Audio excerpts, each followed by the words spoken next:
1장 인장 압축 전단 요 내용을 봅시다. 이렇게 맨 처음에 재료역학에 대한 소개라고 되어 있는데, 재료역학은 하중을 받는 물체의 거동을 취급하는 응용역학의 하나입니다.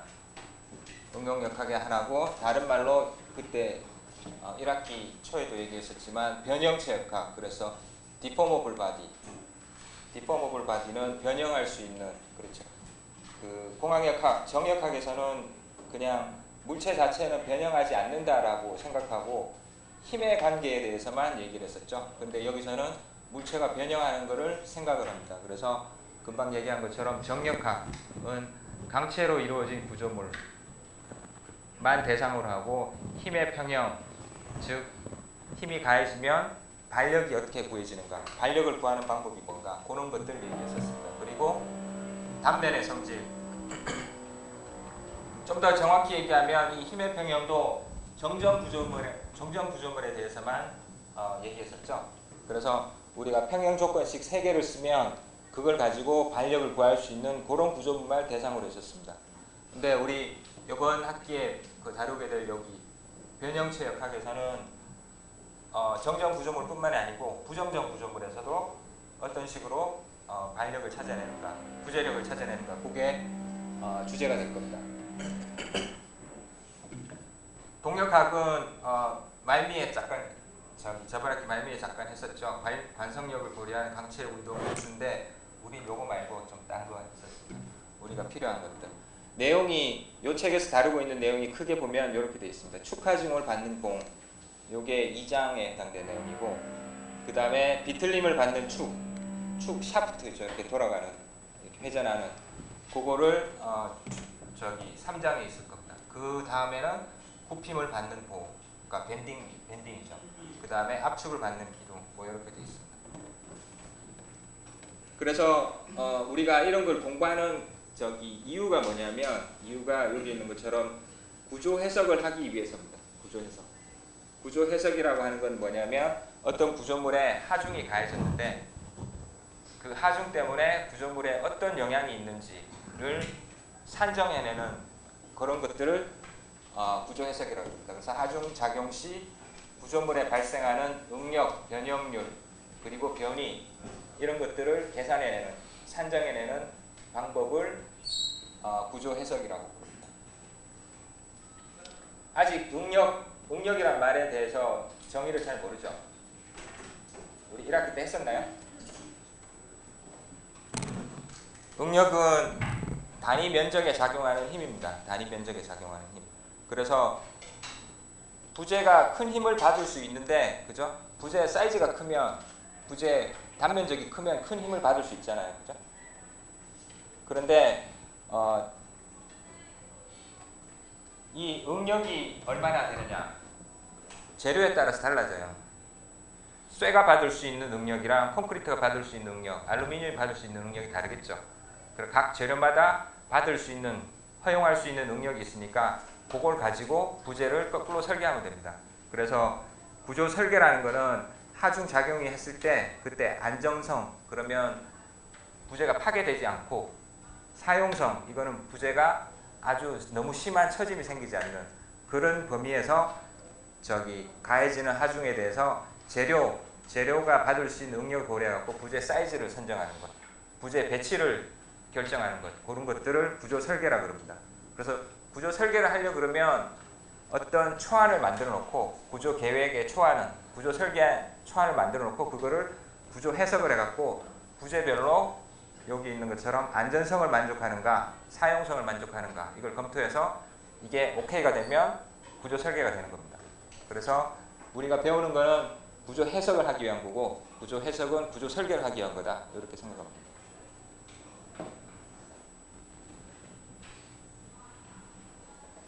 가장 간단한 경우부터 나옵니다. 여기 있는 것처럼 화면이 안 나와서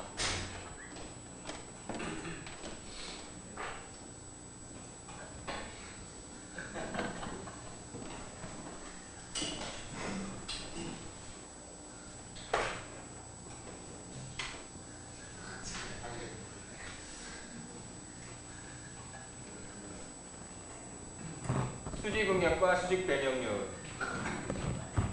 여기서 얘기하는 수직의 의미는 뒤에 나올 겁니다. 그래서 응력과 변형률이 가장 기본이 되는, 응력은 스트레스, 변형률은 스트레인, 이렇게 영어로 사용됩니다. 그래서 스트레스, 스트레인이라는 말을 응력과 변형률이라는 말보다 더 많이 쓸지도 몰라요. 예를 든다 그러면 이런 비행기가 있을 때 비행기가 처음에 출발할 때는 그 공항 내에서 움직일 때는 여기 끌고 가는 차가 있죠. 끌고 가는 차가 여기다 봉을 달아갖고 이렇게 끌고 다니는데, 요게 비행기를 끌고 다니면 여기에 연결된 봉에는 인장을 받게 되죠. 봉에는 인장력이 작용할 겁니다. 그 다음에 여기에 바퀴 위에 여기 달려있는 거, 여기 어떤 쇠로 된 봉이 있다 그러면 여기는 비행기 무게 때문에 압축력이 작용할 겁니다. 그래서 여기에 이러한 압축력과 인장력을 받는 1학기 때 우리 트러스 배웠었죠, 그죠? 그때는 오로지 압축력 아니면 인장력만 받아요. 휘지 않습니다. 그래서 우리가 맨 처음에 다루는 거는 오로지 인장력 아니면 압축력 받는 것부터 시작을 합니다. 그래서 가장 쉬운 예가 터우바는 인장력을 받을 거고, 여기 랜딩 기어 스트럿 요거는 압축력을 받을 거다. 그 다음에 축하중이란 말은 엑시얼 포스, 그죠? 부재의 축방향으로 작용하는 하중이다. 축방향으로 작용하는 하중이다. 그 다음에 여기서 나오는 균일이라는 말은 말뜻 그대로예요. 균일. 여기에 사용된 봉이 있으면 봉이 사이즈가 같고, 사이즈가 변화하는 게 아니고, 단면이 변화하는 게 아니고, 그 다음에 단면은 이 부재를 이루고 있는 재료도 동일하고 단면 크기도 변하지 않는 그런 단면, 그런 걸 균일 단면이라고 얘기합니다. 그런 경우가 제일 이해하기 쉽겠죠. 그래서 제일 이해하기 쉬운 것부터 시작합니다. 그래서 균일한 단면봉, 예를 들면 트러스 같은 거, 이런 것들을 여기 그림에 있습니다. 그래서 양쪽에서 인장력을 갖고 있죠. 인장력을 갖고 있고, 여기 L 이렇게 되어 있으니까 초기 길이가 L입니다.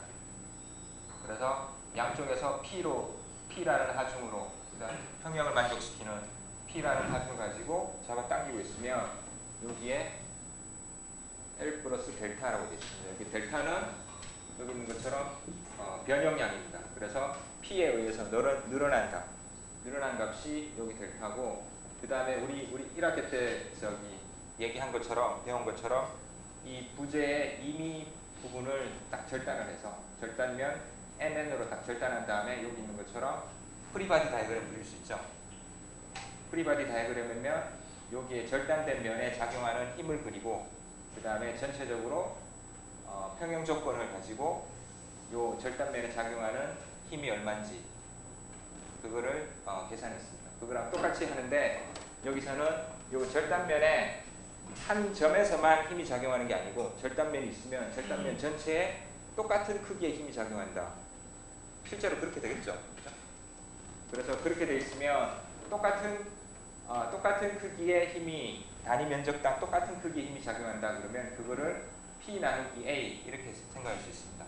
그러니까 하중의 크기 나누기 단면적 이렇게 되죠. 아주 단순하잖아요, 그죠? 하중의 크기 나누기 단면적 한 거, 요거를 응력이라고 합니다. 아까 얘기한 스트레스. 그리고 기호로는 보통 여기 있는 것처럼 시그마를 사용합니다. 그래서 요거는 앞에서 수직이란 말이 나왔는데, 여기 단면이 이렇게 있으면 단면의 수직 방향으로 발생하는 응력이죠. 그래서 수직 응력이라고 합니다. 수직 응력. 그래서 수직 응력은 영어로는 노멀 스트레스.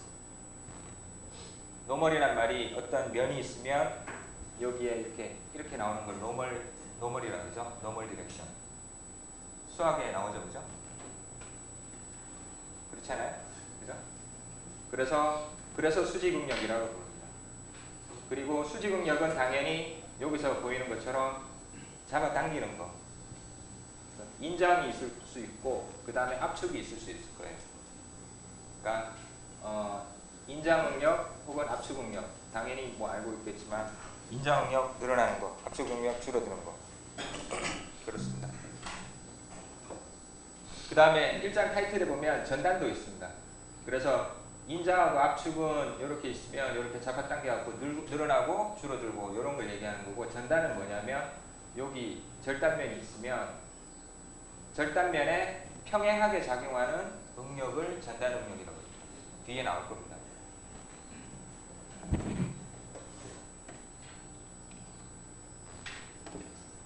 그래서 이거를 우리가 이제 수치적으로 나타내야 될 텐데, 여기에 작용하는 힘에 의해서 발생하는 응력 얘기했잖아요, 그죠? 힘 나누기 면적하면 응력입니다. 그래서 그게 단위는 이렇게 될 거예요, 그죠? 힘 뉴턴이고 면적은 미터 제곱. 그래서 이게 파스칼이라 그랬죠. 파스칼이라 그랬습니다. 그리고 우리가 건축 재료나 토목 재료에 사용하는 재료들은 이런 파스칼보다는 메가파스칼을 많이 사용하고, 메가파스칼은 우리가 쉽게 계산할 수 있는 게 뉴턴 퍼 밀리미터 제곱이다, 이렇게 얘기했습니다. 그래서 뉴턴 퍼 밀리미터 제곱이 메가파스칼, 요거는 이쪽으로 환산을 하면 10의 6승 파스칼이다, 이렇게 되죠. 그래서 이거를 작용하는 응력을 숫자로 나타내는 거예요.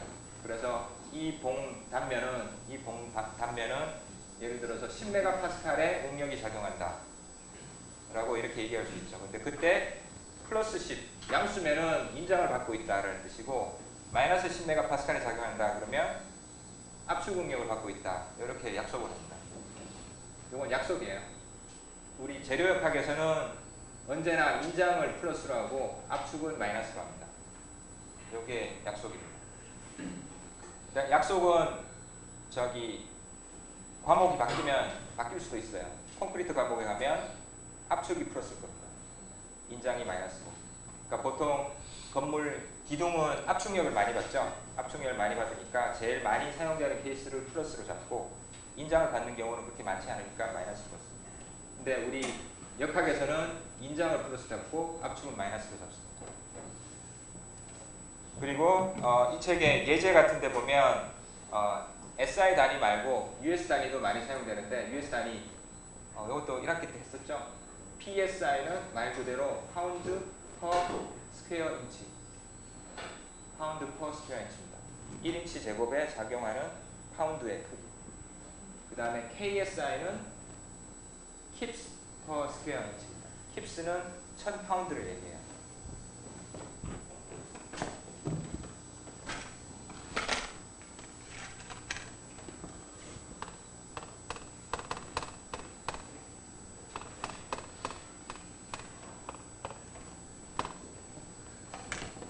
그래서 KSI하고 PSI 이런 단위가 US 미국 단위계에서 사용됩니다. 그래서 앞에서 응력을 축방향력을 받는 부재의 응력을 단순히 P 나누기 A라고 이렇게 산정을 했죠. 그렇게 생각하려고 그러면 하나의 가정사항이 들어가야 돼요. 그건 뭐냐면 여기에 작용하는 힘에 의해서 이 단면을 딱 잘라서 보게 되면 이 단면에는 응력이, 힘이 유니폼하게 분포한다라는 그런 가정이 있어야지 P 나누기 A라고 할 수 있죠. 그죠? 중간에는 크게 받고 가장자리에는 작게 받으면 그 점에 작용하는 응력이 P 나누기 A라고 할 수 없어요. 그래서 그겁니다. 하중의 작용선은 단면의 도심을 통과한다. 이렇게 되면 유니폼 스트레스 분포가 됩니다. 그 다음에 응력 집중은 무시한다. 응력 집중이란 말은 말뜻 그대로 응력이 한 어떤 부분에 집중되는 겁니다. 예를 들어서 이러한 면이 있는데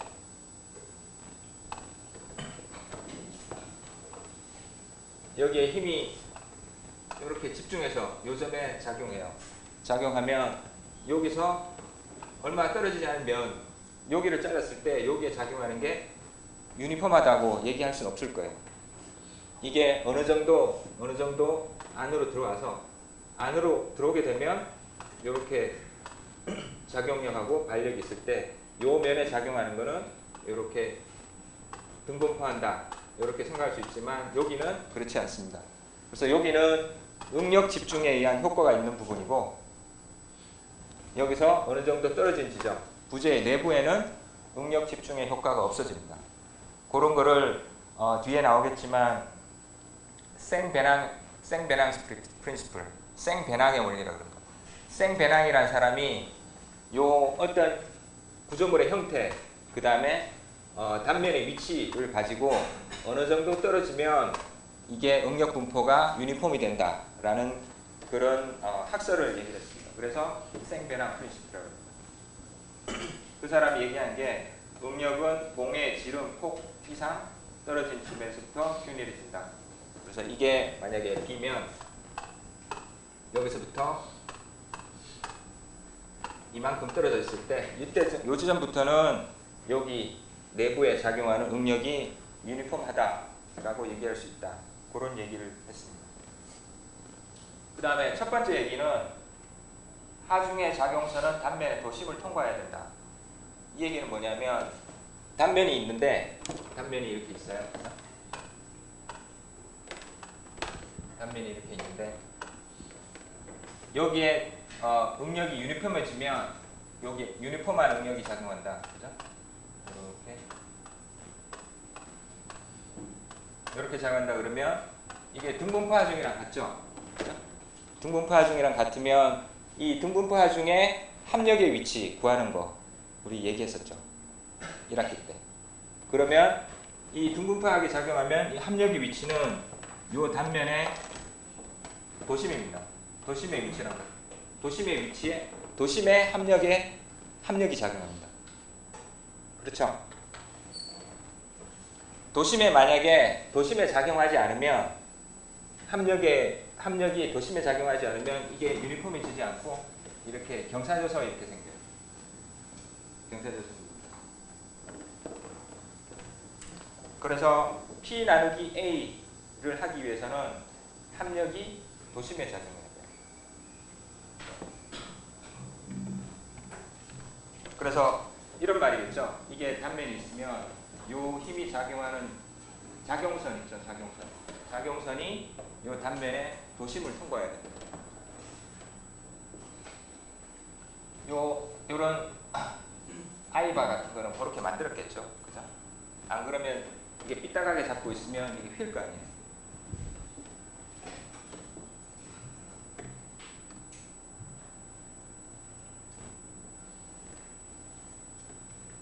혹시 의문하는 사항 있어요? 지금까지 한 것 중에?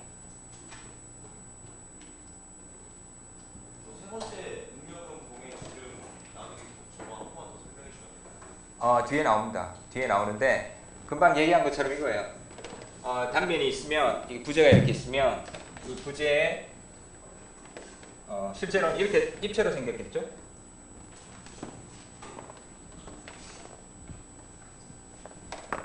이러한 입체로 생겼으면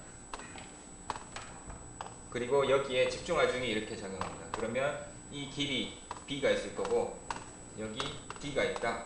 그럼 이것 중에 큰 치수만치 여기서부터 안으로 들어가면 D만큼 들어가면 이 단면을 이렇게 자르게 되면 여기서 이 단면에서 작용하는 응력은 유니폼하다. 그런 얘기입니다.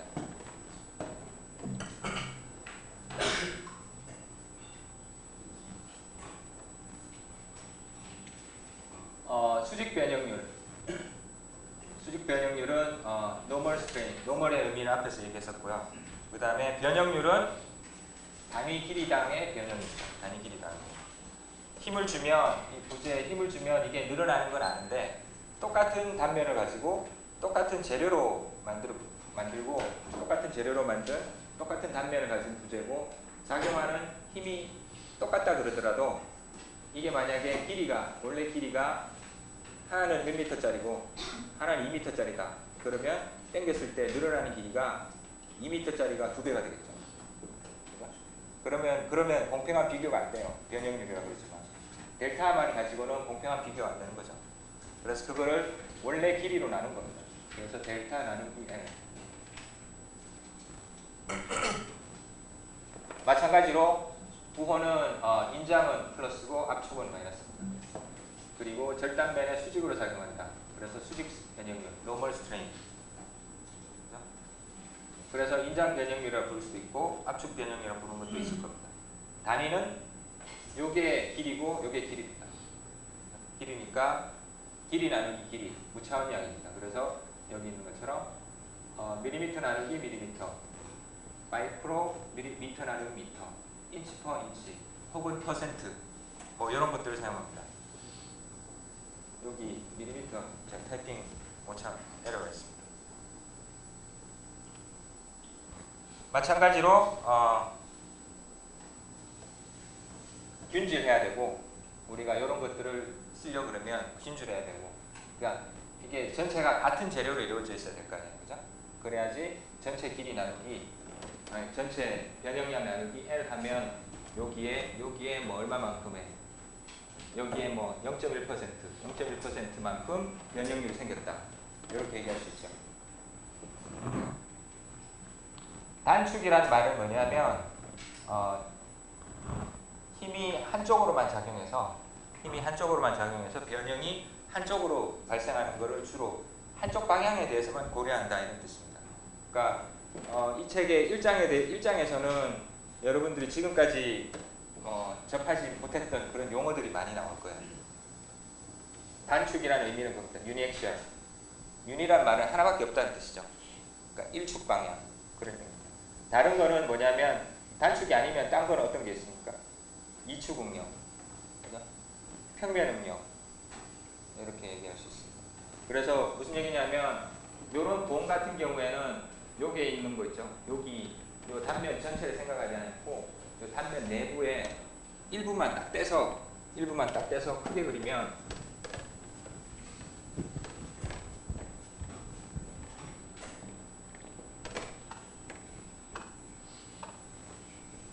이렇게 생긴 봉이지만, 요게 요 면적 절단면에 응력이 작용하죠. 여기서 딱 이런 거를 딱 떼서 갖고 옵니다. 크게 그리면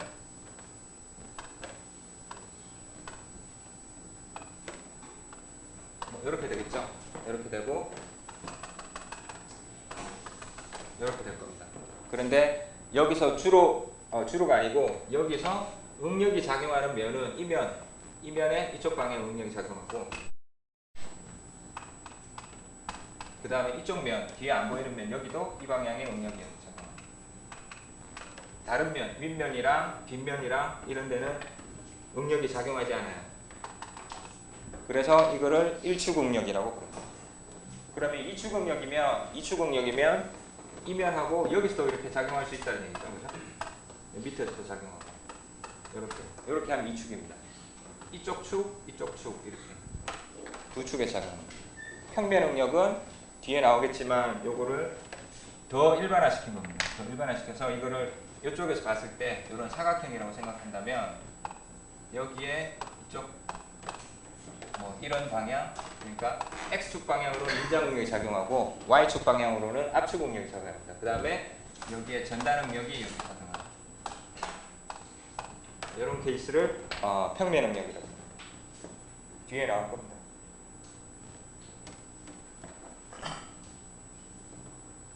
없네요.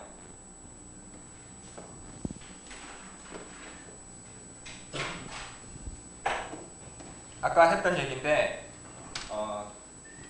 균일 응력 분포가 되기 위해서는 축하중의 작용선이 단면에 도심을 통과해야 됩니다. 요거를 증명한 거예요. 그래서 요런 응력 분포가 있습니다. 이거 유니폼 응력이에요. 그러니까 균일 응력. 등분파 하중이라고 생각하면 되죠. 등분파 하중이 이렇게 작용하고 있습니다. 그래서 이렇게 등분파 하중이 작용하고 있으면 요거의 합력, 요 등분파 하중의 합력을 P라 그러면 P에 의한 모멘트는 이 하중의 크기 곱하기 요 하중이 작용하는 지점까지의 거리, 그죠? 어떤 기준축이 있으면 요거를 이렇게 봤습니다. 그러면 요게 기준축이 요거다. 그러면 여기에 등분파 하중이 이렇게 나오죠. 그러면 요 등분파 하중에 의한 모멘트, 요 축을 중심으로 한 모멘트는 요 등분파 하중의 합력 P 곱하기 요 합력까지의 거리 Y바, 이렇게 할 수 있죠. 그래서 하중 P에 의한 모멘트는 X 방향으로, mx는 P 곱하기 Y바, 이렇게 됩니다. Y축은 똑같으니까 X축만 얘기할게요. 그렇게 되고, 그러면 응력에 의한 모멘트는 응력에 의한 모멘트. 그거는 단위 면적, 그죠? 여기 미세 요소 델타 DA가 있으면 여기에 시그마만큼 작용하는 거예요. 근데 그거를 전체 면적에 대해서 접근하면 되죠. 전체 면적에 대해서 접근하면. 그러면 시그마 y dA, 인테그랄 시그마 y d 이렇게 쓸 수 있습니다. 그죠? 근데 앞에서 이걸 유니폼이다 그랬으니까 시그마는 상수예요. 그죠?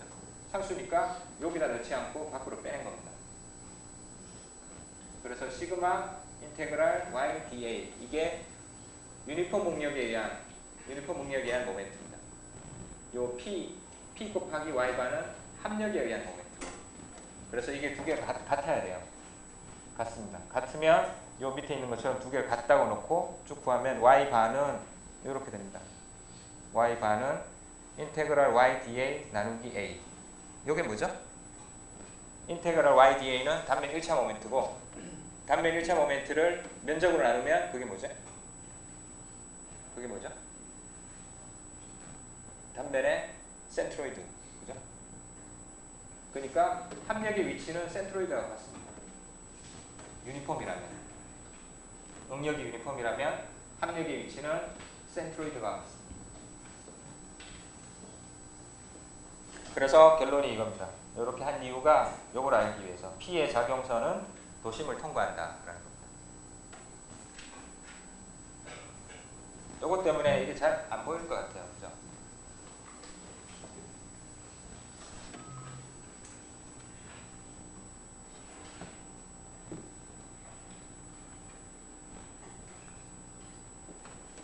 예제 1-1은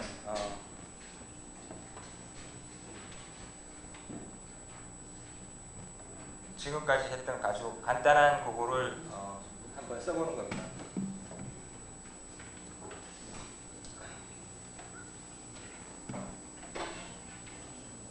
이렇게 생긴 알루미늄 튜브가 있고 길이가 16인치입니다. 그 다음에 작용하는 힘이 26킵스, 26,000파운드입니다.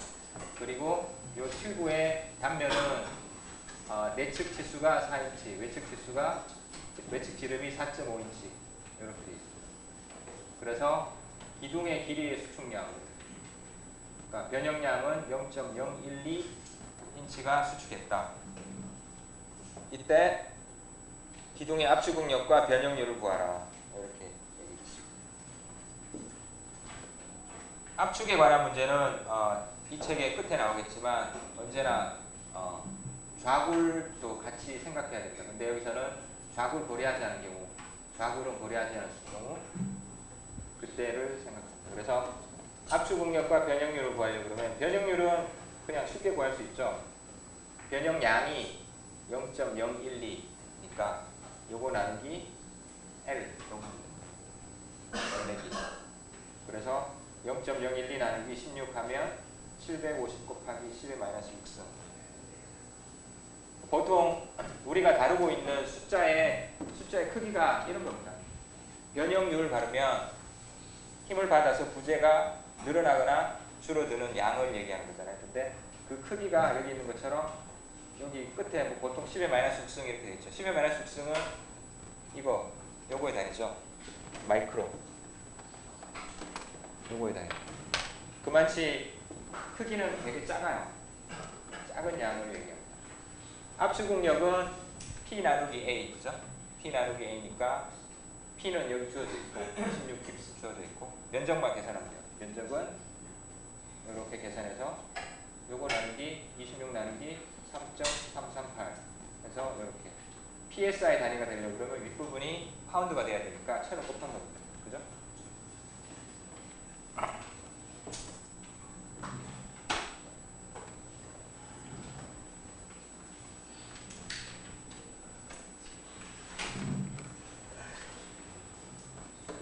(1.2는) 이렇게 생긴 바구니가 있고 이 바구니의 무게가 W입니다.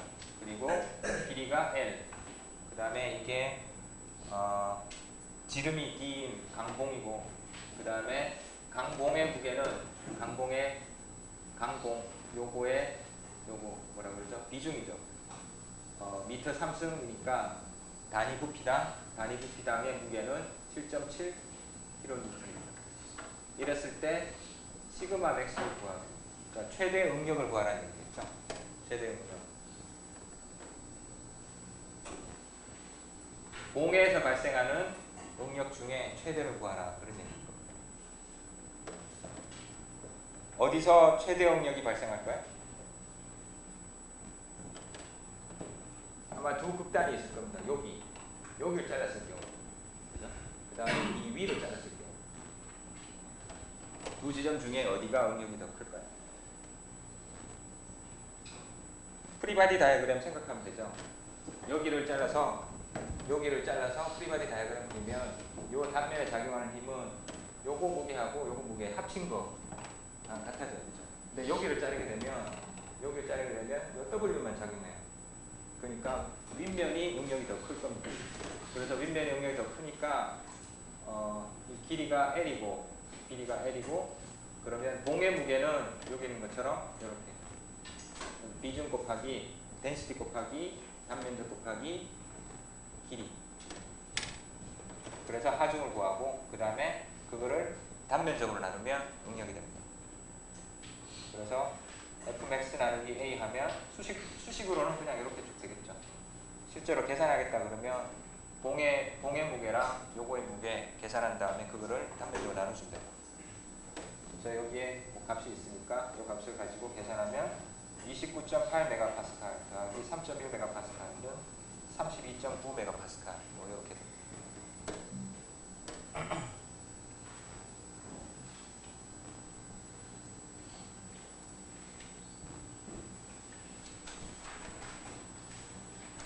1.3은 재료의 기계적 성질이라고 되어 있죠. 재료의 기계적 성질. 그래서 우리 과목 이름이 재료역학입니다. 재료역학이니까 우리가 생각하는 게 이제 1장에서는 재료별로 어떤 힘을 주면, 더 정확히 얘기하면 어떤 응력을 주면 그 재료가 파괴되고 얼마나 변형이 생기는지 그걸 기본적으로 알고 싶은 거예요. 그래서 그런 성질을 기계적 성질이라고 합니다. 기계적 성질. 그래서 재료가 하중을 받을 때 어떻게 거동하는지 그런 걸 나타내는 값들, 그런 것들을 기계적 성질이라고 합니다. 그리고 알기 위해서는 이론적으로 구할 수 있는 게 아니고 실제로 실험을 해봐야 돼요. 그죠? 실험을 해봐야지 알 수 있습니다. 그래서 재료의 기계적 성질을 구하려고 그러면 스페시먼, 작은 시편을 만들어 갖고 기계에다가 실험기에다가 넣어서 실험을 해보고 그걸 통해서 이러한 기계적 성질을 판단합니다. 뭐 쉽게 얘기하면 조그만한 거, 요만한 걸 만들어 갖고 이렇게 잡아당겨 보는 거예요. 잡아당겨 보고 언제 끊어지는지 그런 걸 보는 겁니다. 그래서 인장시험, 압축시험 이런 게 있고 그때 하중이 얼마나 가해지는지 하중을 재야 되죠. 그죠? 그 다음에 이게 얼마나 늘어나는지도 알아야 돼요. 그렇게 실험한 다음에 그걸 가지고 기계적 성질을 판단합니다. 실험하는 방법은 우리나라 같으면 KS에 정해져 있고 미국은 ASTM에 정해져 있습니다. 나라별로 다 이렇게 정해져 있고 거기에는 시편을 뭐 얼마만한 크기로 뭐 여기 단면은 얼마고 길이는 얼마가 돼야 된다. 그 다음에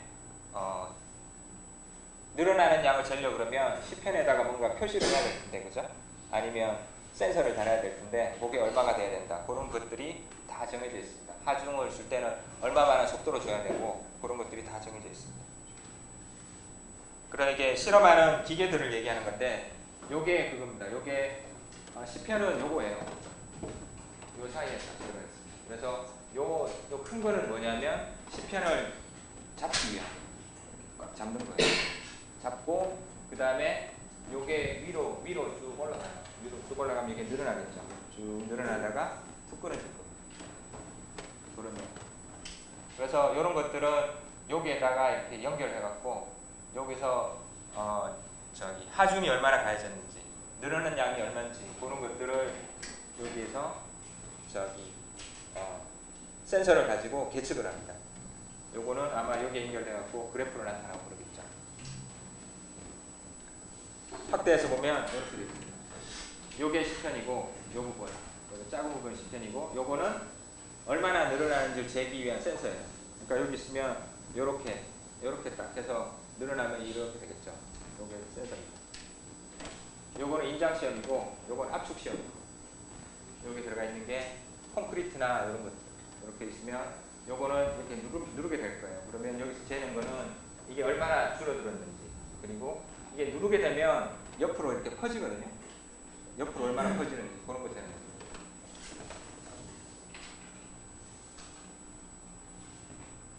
마찬가지로 여기 10편이 여기 있으면 여기에 그립이 있고 그 다음에 하중이 얼마나 되는지를 측정하는 센서를 로드셀이라고 합니다. 로드셀 이렇게 붙어있는 이런 인장 시험기입니다. 끊어지고 나면 이렇게 돼요. 이렇게 되고 여기서부터 여기 딱 여기 딱 저기 부착되어 있고 여기에도 딱 부착되어 있습니다. 그래서 처음에는 여기에 얼마였는데 나중에는 여기 얼마인지 늘어났다 이런 걸 알 수 있겠죠. 그래서 그거를 늘어난 길을 재는 요 센서를 익스텐소메터라고 해요.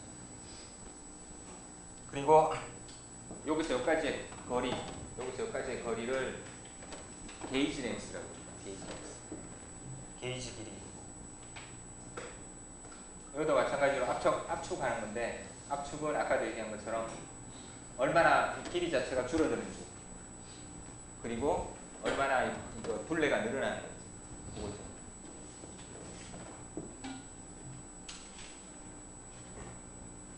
그래서 이런 형태로 부착을 해갖고 계속 실험을 하고 콘크리트 같은 경우에는 실험하고 나면 뭐 이런 형태로 부서집니다.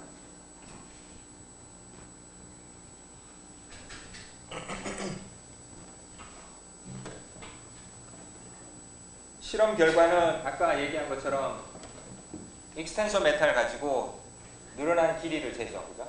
늘어난 길이를 잽니다. 그게 우리가 썼던 용어로 하면 그게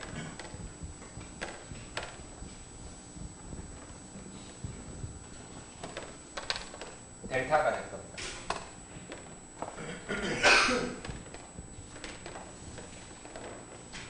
델타는 이런 형태로 실험 시작 전에는 얼마였는데 실험 힘을 주니까 이게 늘어나는 겁니다. 그죠? 그래서 L 나누기 L0를 이렇게 아니다. 여기에 델타죠. 요게 그래서 요게 변형량 이렇게 있습니다.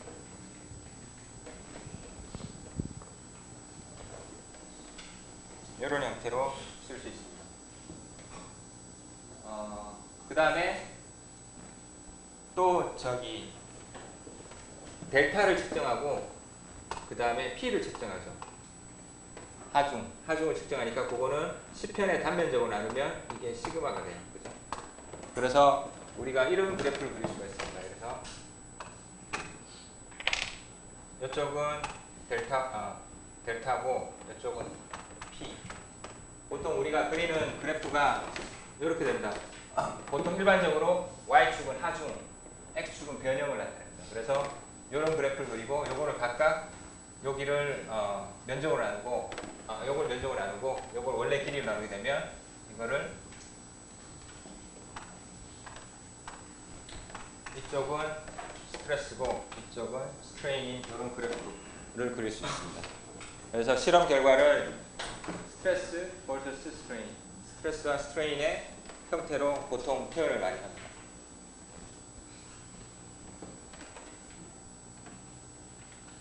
그래서 이 얘기를 하기 전에 이런 형태로 결과가 나타나요. 요거는 뭐냐면 스틸 있죠. 구조 재료로 많이 사용되는 강 스틸, 마일드 스틸 혹은 로우 카본 스틸 이런 것들을 실험하면 이런 형태가 됩니다. 처음에 쭉 이렇게 가다가 이렇게 팽팽하게 또 가다가 약간 이렇게 솟았다가 또 끊어져요.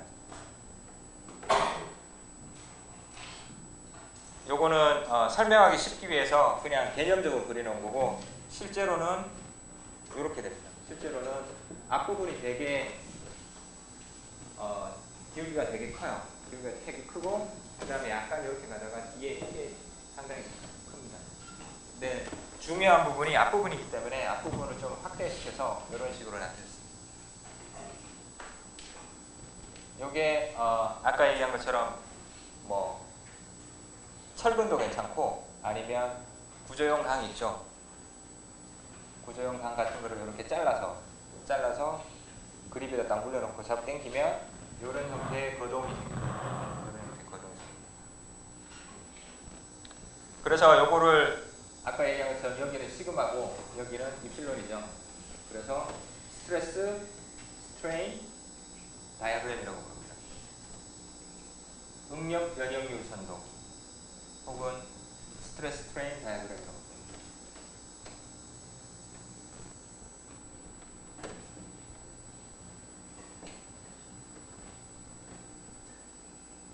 그래서 여기 나오는 얘기 뭐냐면 요거를 표현을 할 때 공칭응력, 공칭변형률로 표현할 수도 있고 진응력, 진변형률로 표현할 수도 있습니다.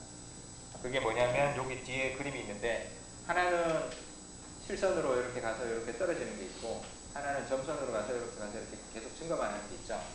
그래서 이 실선이 공칭응력, 공칭변형률로 나타낸 실험 결과입니다.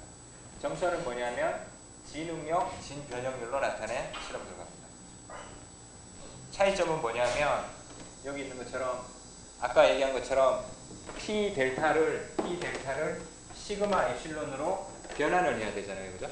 변환을 할 때 지금까지 내가 설명한 건 뭐냐면 이거를 A로 나누고 이거를 L로 나눈다고 했어요. 그죠? 근데 어떤 A하고 어떤 L로 나누냐 그 얘기입니다. 맨 처음에 실험하기 전에 초기에 L 게이지 랭스, 그죠?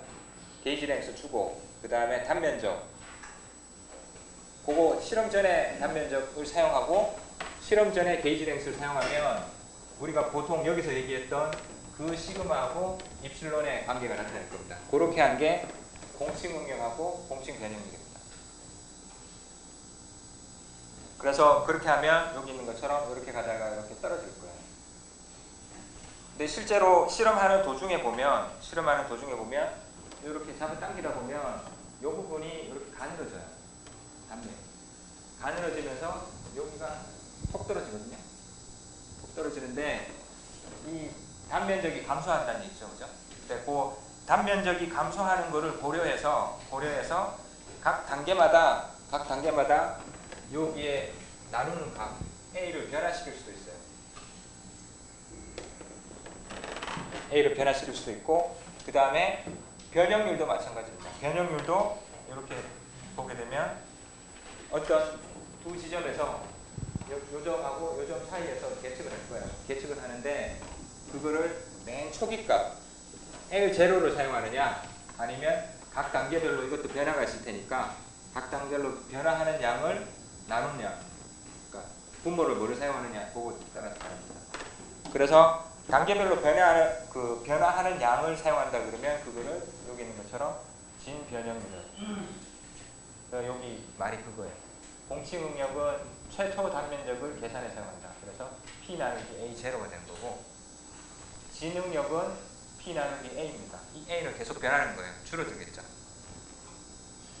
그 다음에 공칭변형률은 델타 나누기 L0가 되는 거고 진변형률은 델타 나누기 L이 됩니다. 그래서 인장이라 그러면 A는 계속 줄어들 거고 L은 계속 늘어날 거예요. 그죠? 근데 우리가 보통 쓰는 거는 공칭을 씁니다. 노미널로 얘기도 하지만 엔지니어링이라는 말도 씁니다. 그러니까 엔지니어링 스트레스, 엔지니어링 스트레인 뭐 이렇게 씁니다. 공학 목적상은 공칭응력과 공칭변형률을 사용합니다. 계산이 단순하다. 그러니까 진변형률, 진응력을 사용하려고 그러면 A하고 L을 계속 업데이트를 해야죠. 다른 값을 계속 넣어줘야 되는데 그런 걸 안 해도 됩니다. 또 다른 이거보다 더 중요한 이유가 있는데 뭐냐면 여기서 보게 되면 뭐냐면 공칭응력하고 그러니까 엔지니어링하고 트루의 차이가 나는 부분이 여기서부터입니다. 여기서부터 해서 이렇게 하나 이렇게 되고 하나 이렇게 되는데 실제로 우리가 재료를 공학적으로 사용하는 부분이 어디냐면 여기서 여기까지. 보통 이 강제 같은 경우에는 요거를 항복 응력이라 그러는데 항복 응력을 넘지 않게 설계를 합니다. 그러니까 앞부분에서는 공칭이든 진이든 차이가 없어요. 그래서 공칭을 사용합니다. 그리고 여기서 그러면 이유를 알 수 있겠죠. 공칭으로 하게 되면 이게 이렇게 가다가 이렇게 떨어지는데 진으로 하면 왜 이렇게 올라갈까요?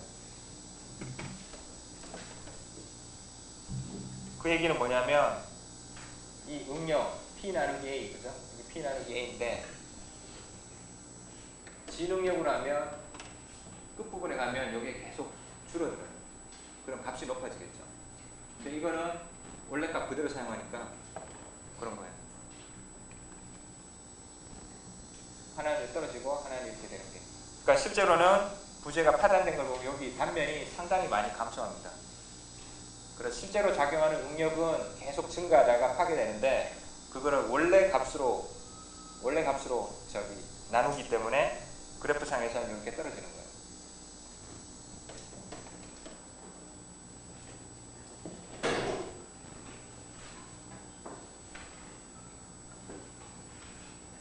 그래서 이게 전형적인 구조용 강의 스트레스 스트레인 다이어그램이고 이 그림 자체가 상당히 중요합니다.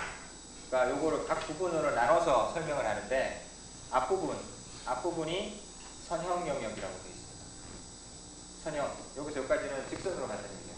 직선으로 가고 직선으로 가다가 어떤 한계에 도달하면 항복을 합니다. 항복을 하고 그 다음에는 이게 평평하게 가요. 평평하게.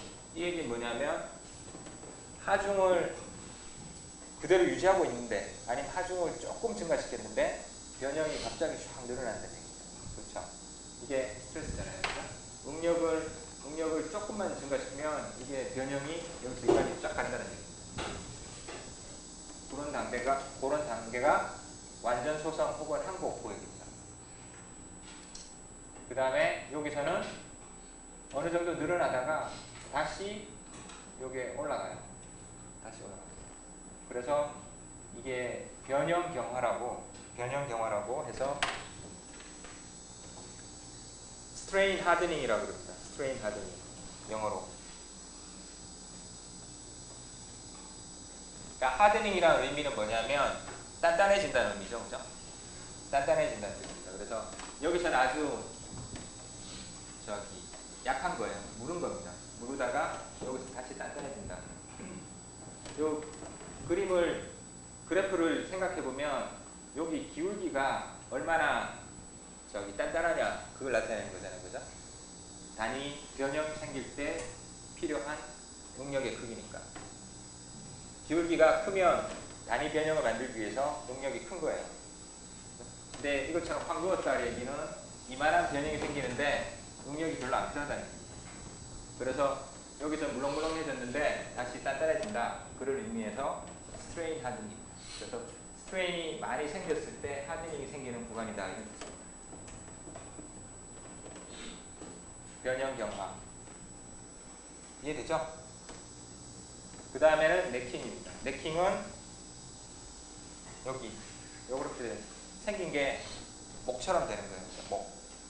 그래서 네킹이 된다.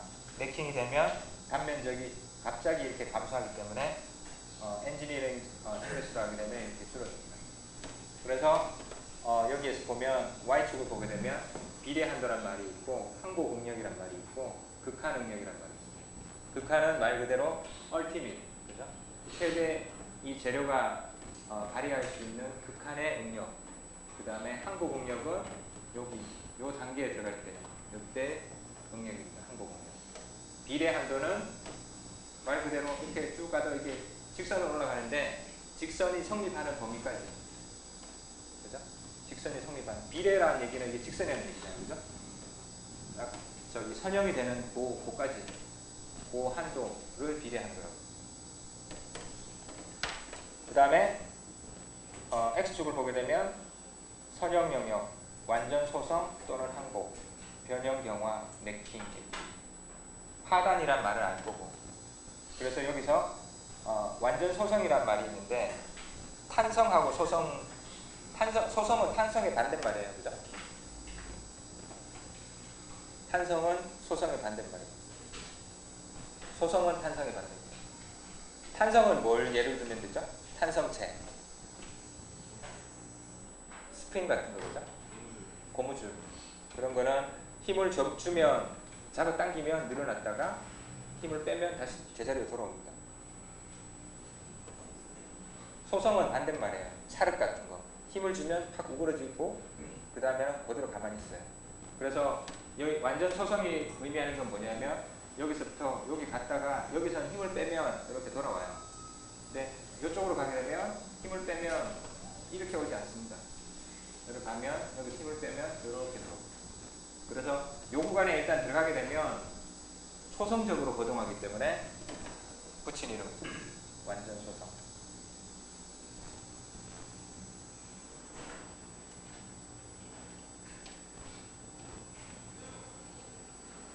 지금까지 얘기했던 게 여기 있습니다. 직선 구간이고 응력과 변형률이 선형적이며 비례적이다. 비례 한도는 그게 성립하는 지점. 그 다음에 그 값은 저탄소강은 뭐 이렇게 돼 있고 고탄소강은 이렇게 돼 있고. 근데 비례 한도가 얼마인지는 별로 중요하진 않습니다. 우리가 보통 많이 중요한 건 뭐냐면 항복점.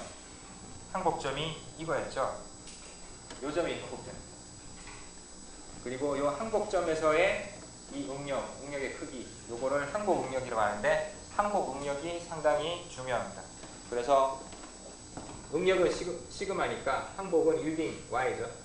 시그마 y 이런 형태로 표현을 많이 하는데 시그마 y가 우리가 그 구조 재료의 특성을 나타내는 값으로 상당히 중요한 것. 그리고 또 하나 뭐가 있냐면 여기 있는 탄성 개수 모듈러스 오브 일라스티시티 혹은 영스 모듈러스 해서 이거를 E라는 걸로 표현을 합니다. E라는 문자로 표현하는데 이게 뭐냐면 여기의 기울기입니다. 요 직선의 기울기. 그래서 시그마 y, E가 상당히 중요한 값입니다. 탄성 개수는 그거로 얘기하는 거고 그 다음에 항복 얘기했었고 항복 응력, 항복점 같은 얘기고 변형 경화 얘기했습니다. 극한 응력, 하단점 이렇게 되어 있습니다.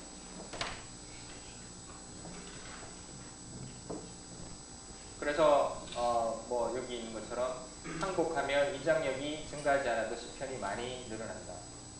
재료가 이때는 완전 소성 상태로 들어가는 거다. 이 구간의 스트레인은 비례 구간, 탄성 구간이죠. 탄성 구간의 10배에서 15배 정도 된다.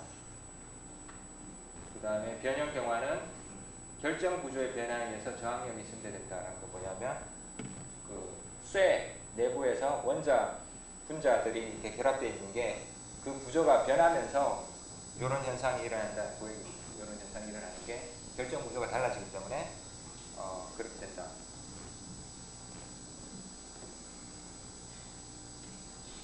그 다음에 그러니까 맥킹이 생기는 부분은 공칭 응력이 감소한다. 근데 봉이 늘어나면 계속된다. 단면이 감소하기 때문에 이렇게 밑으로 떨어지는 겁니다. 커브가.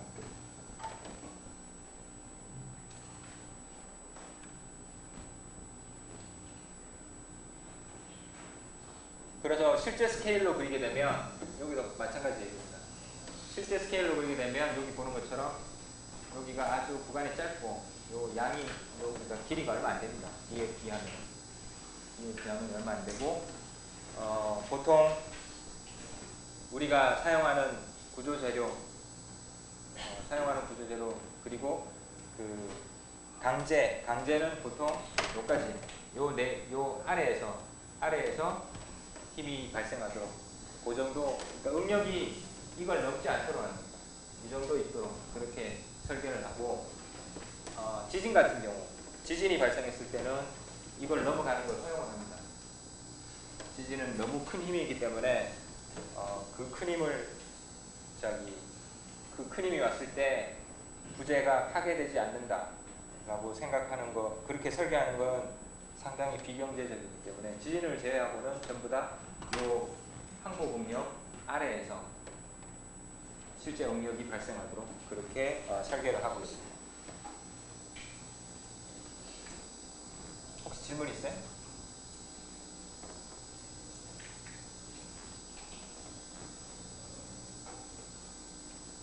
그 다음에 중요한 용어가 여기 또 있습니다.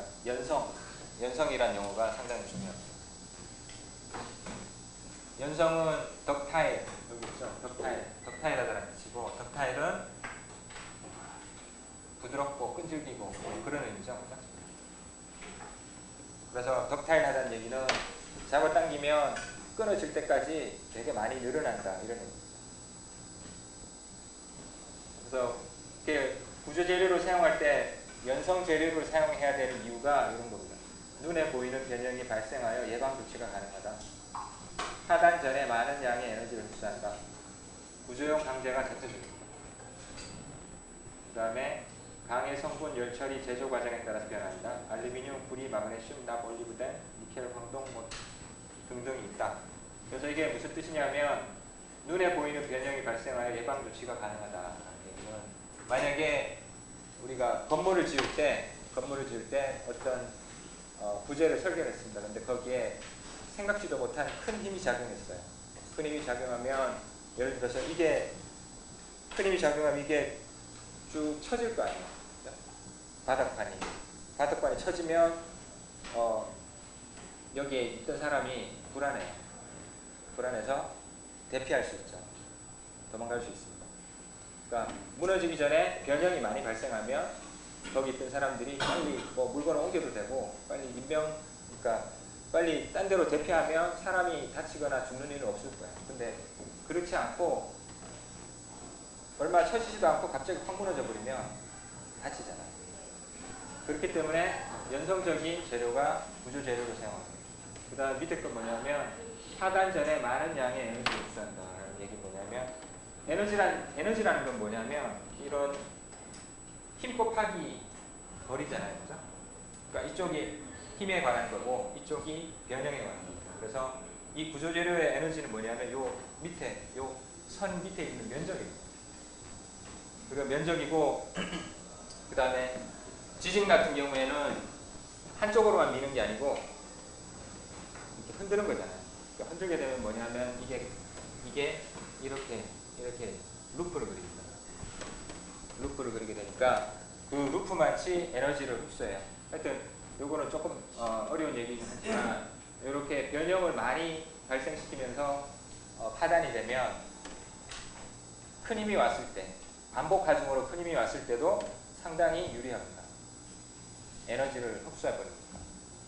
에너지를 흡수하지 않으면 그 밀었다 당겼다 하는 그 진동 그런 것들이 없어지지 않고 계속 진동할 거예요. 근데 에너지를 흡수하면 금방 없어지거든요. 수그러들거든요.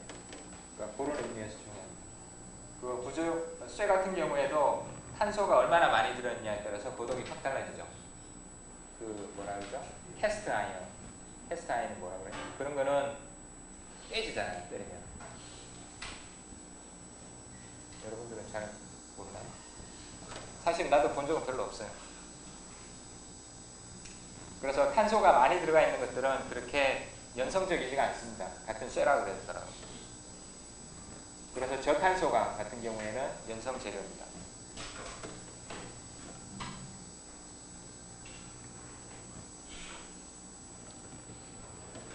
알루미늄도 아주 연성이 큰 재료지만 그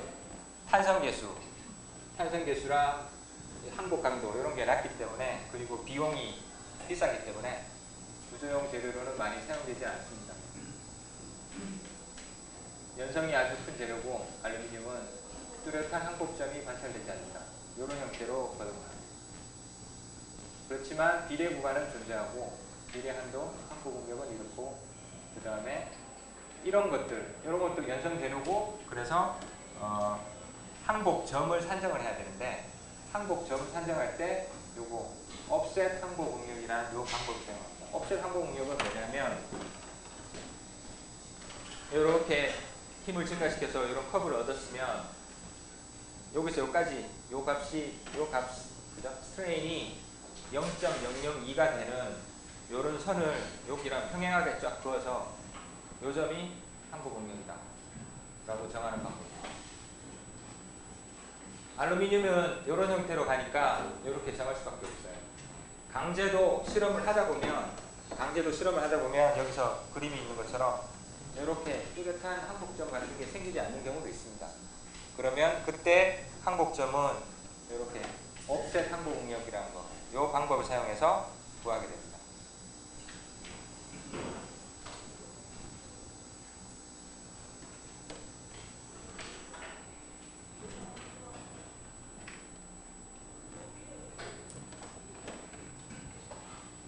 고무는 단단한 고무하고 연한 고무 두 종류로 나눠지는데 스트레스 스트레인 커브가 보통 일반적으로 이렇게 됩니다. 요건 좀 특징적인 게 뭐냐면 보통의 재료들은 이렇게 가다가 이렇게 눕는데 고무 같은 경우에는 이렇게 가다가 이렇게 증가하는 이런 특성을 가지고 우리가 고무를 사용하지는 않을 거니까 그렇게 중요하진 않습니다.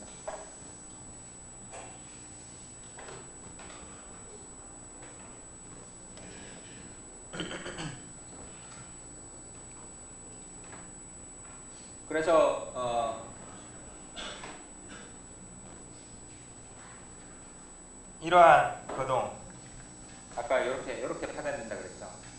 일단 내가 동영상을 갖고 왔는데 그걸 한번 볼까요?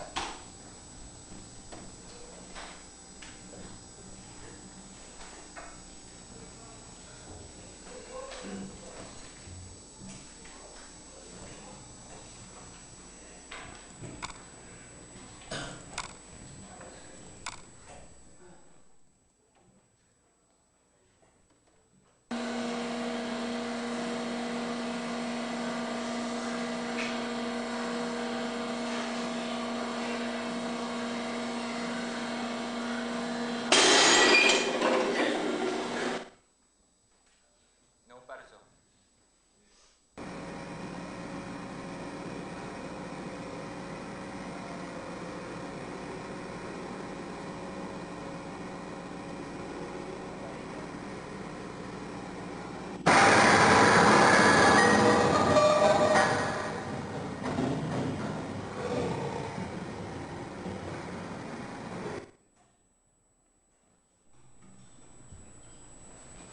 아무튼 이런 형태로 가늘어지면서 파괴가 됩니다. 그래서